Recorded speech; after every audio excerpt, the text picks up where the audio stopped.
She was the voice behind some of Motown's biggest hits, the powerhouse singer who helped tie a yellow ribbon round the old oak tree become a cultural anthem. Then, just as the spotlight was brightest, she walked away from music, straight into Hollywood. Without acting experience, Telma Hopkins landed roles alongside legends like Tom Hanks and Nell Carter, proving she was more than a singer.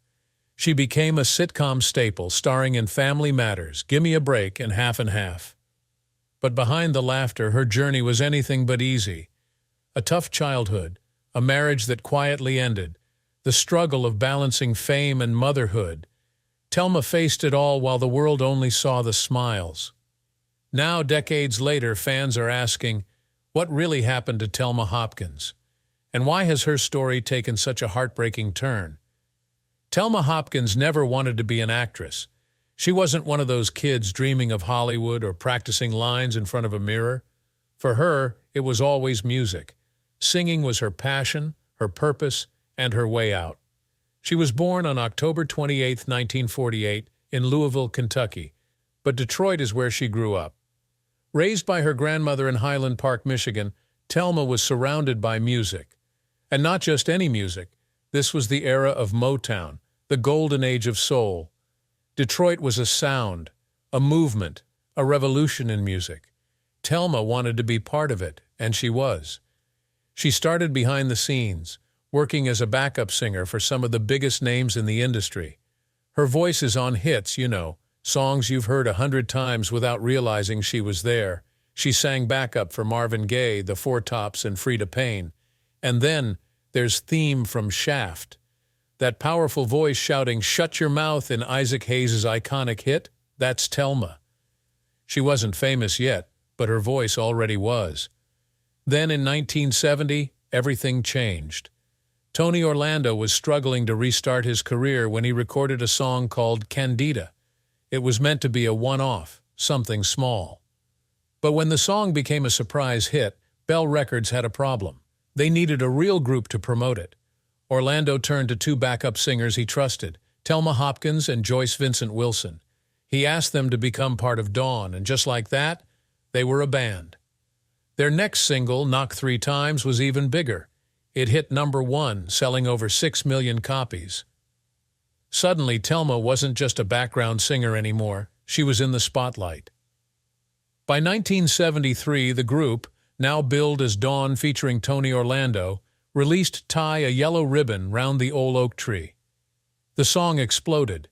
It was the biggest hit of their career, topping the charts in 10 countries and selling over 3 million copies. It became a cultural phenomenon. With their success came television. From 1974 to 1976, Tony Orlando and Dawn had their own variety show on CBS. It was lighthearted, fun, and full of energy. Telma was a natural on screen, charming, funny, and magnetic. The show made her a household name, but behind the scenes, things were falling apart. By 1977, the group was done. Tony Orlando was dealing with personal struggles, and the band couldn't continue. Just like that, the ride was over. For Telma, this was a turning point. What now? A solo music career? It didn't feel right. She and Joyce Vincent had talked about continuing as a duo, but something about that didn't feel right either. She had spent so much time singing, but for the first time she wasn't sure if she wanted to anymore. And then the phone rang. ABC called and asked her something unexpected. Would you be interested in acting? Acting. That wasn't part of the plan. She had never trained, never even thought about it. But something inside her said, why not? So with no experience and no idea what she was getting into, Telma Hopkins took a chance. In 1979, she made her acting debut playing Daisy in the ABC miniseries Roots, The Next Generations. This was part of the highly anticipated follow-up to Roots, one of the most groundbreaking miniseries in television history. The original Roots had captivated millions and changed how America viewed its past. Now, the sequel was continuing that legacy, and Telma Hopkins was stepping into a world filled with intense drama, historical weight, and powerful storytelling. For someone with no acting experience, this could have been overwhelming. But Telma didn't just blend in. she made an impact. The experience opened doors. That same year, ABC cast her in A New Kind of Family, a sitcom about two single mothers, one traditional, one free-spirited, raising their kids under the same roof. It was ahead of its time, tackling unconventional family dynamics before shows like Full House and My Two Dads made the concept mainstream. But despite its fresh premise, the show struggled to find an audience. ABC pulled the plug after just one season. It could have been the end of Telma's acting career, but she was just getting started. In 1980, she landed a role on Bosom Buddies, a sitcom that would later be remembered for launching the career of a young Tom Hanks. The show followed two ad men who disguised themselves as women to live in a cheap, women-only apartment complex. It was wacky, fast-paced, and packed with slapstick comedy. Telma played Isabel, their sharp, no-nonsense co-worker, who could hold her own against the over-the-top antics of the main characters.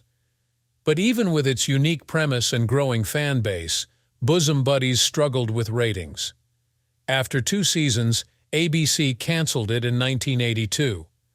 Once again, Telma found herself looking for her next role. Then, in 1983, she struck gold. NBC was riding high with sitcoms in the early 80s. They had The Cosby Show, Cheers, and a growing lineup of successful comedies. And in 1983, they added another hit, Gimme a Break, starring Nell Carter. The show followed Nell Harper, a tough but loving housekeeper helping to raise the 3 daughters of a widowed police chief. It was a feel-good sitcom with plenty of heart, and when the producers needed a best friend for Nell's character, they turned to Telma Hopkins. She played Addie Wilson, a warm, wise, and hilarious schoolteacher who had been Nell's childhood best friend. Unlike her previous roles, this was a character with depth, someone who wasn't just there for a few laughs, but had a meaningful connection to the lead. Gimme a Break became a staple of 80s television, running for 6 seasons. Telma stayed with the show until it ended in 1987, proving once again that she had a talent for comedy, chemistry with co-stars, and a knack for making every scene better. Then, in 1989, she stepped into what would become one of her most iconic roles, Rachel Baines Crawford on Family Matters. At the time, Family Matters was a brand new sitcom spun off from Perfect Strangers. It was about a middle-class black family living in Chicago, with a focus on relatable family dynamics and everyday struggles. Telma played Rachel, Harriet Winslow's widowed sister, a single mother trying to balance raising her young son Richie while chasing her dreams. She was independent, stylish, and ambitious, a black woman running her own restaurant, Rachel's Place, at a time when there weren't many business-savvy female characters on TV. But something unexpected happened. The show was originally meant to focus on the Winslow family, but then in the middle of the first season, a quirky, nerdy neighbor named Steve Urkel, played by Jaleel White, became a breakout character. His popularity exploded, shifting the show's focus from family dynamics to Urkel's over-the-top antics. As Family Matters evolved into the Steve Urkel Show in everything but name, some of the original cast members, like Telma, found their screen time shrinking. By the end of the 4th season, she made the tough decision to leave the series, but her departure wasn't permanent. She returned for guest appearances in later seasons, including a holiday special in 1997 that brought Rachel back for one final family gathering. With Family Matters behind her, Telma looked ahead to new opportunities.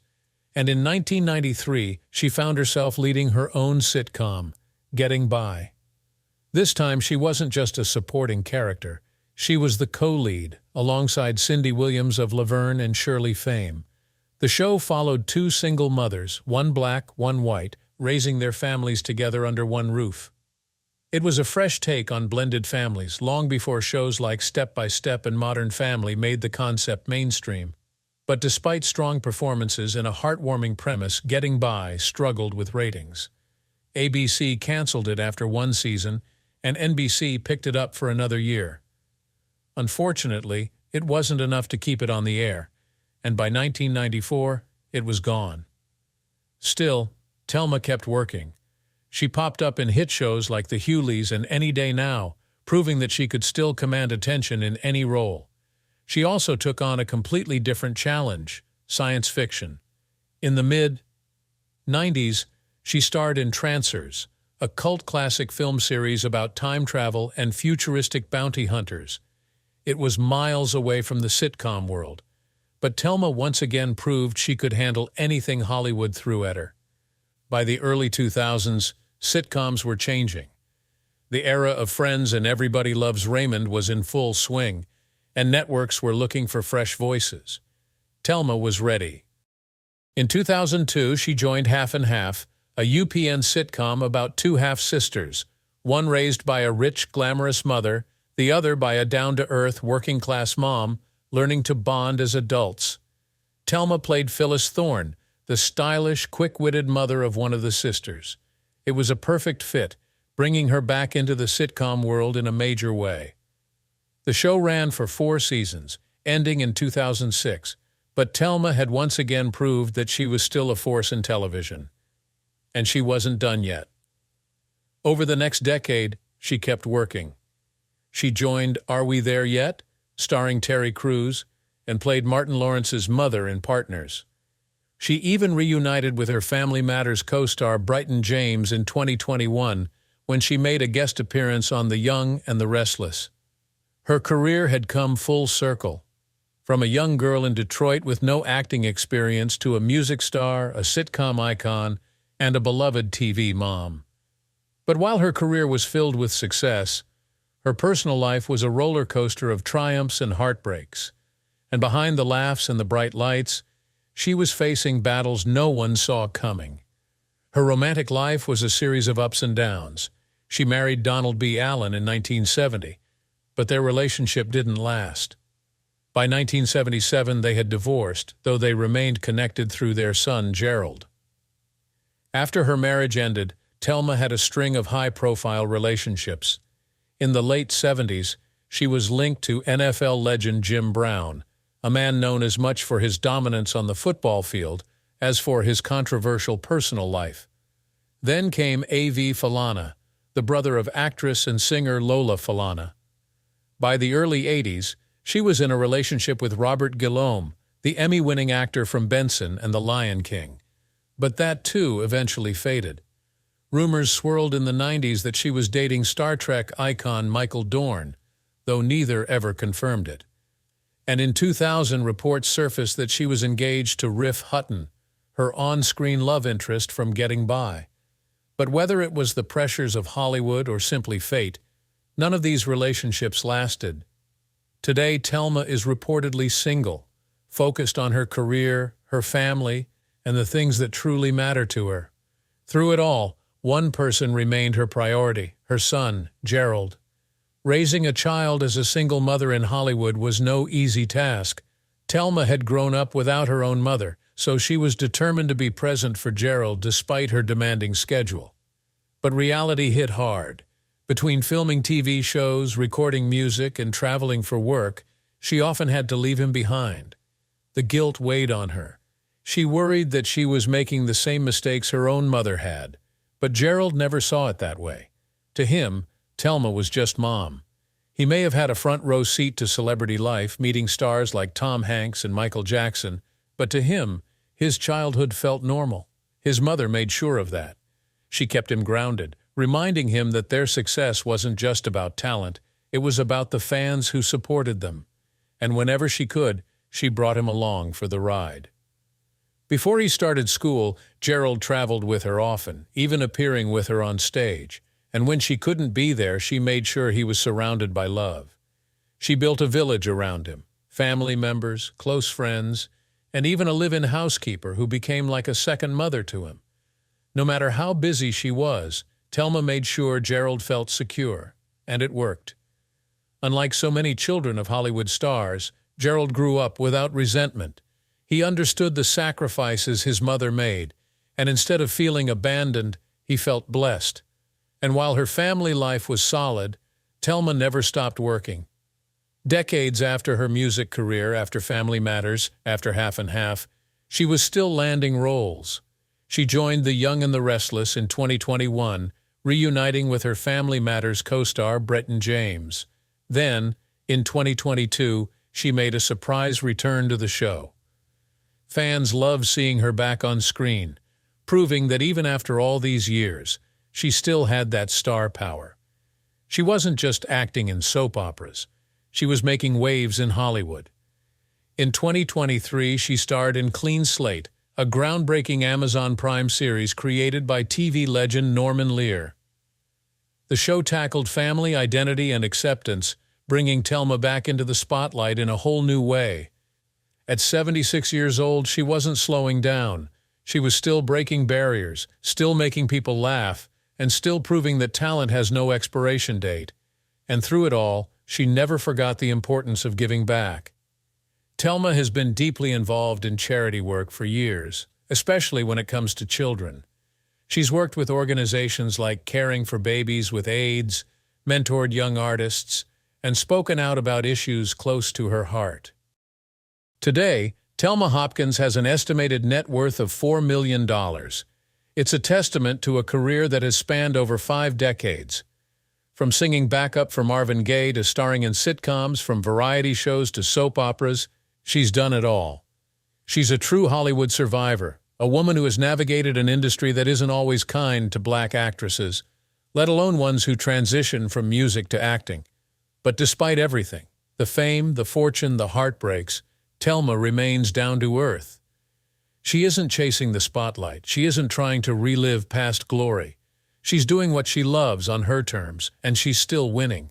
What's next for her? More acting, more storytelling, and more time with the people who matter most. And as long as there's an audience who wants to see her, Telma Hopkins will be there, making us laugh, making us think, and reminding us why she's a legend. So what do you think? Were you surprised by her journey? Let us know in the comments. And don't forget to like, subscribe, and turn on notifications so you never miss an update on your favorite stars.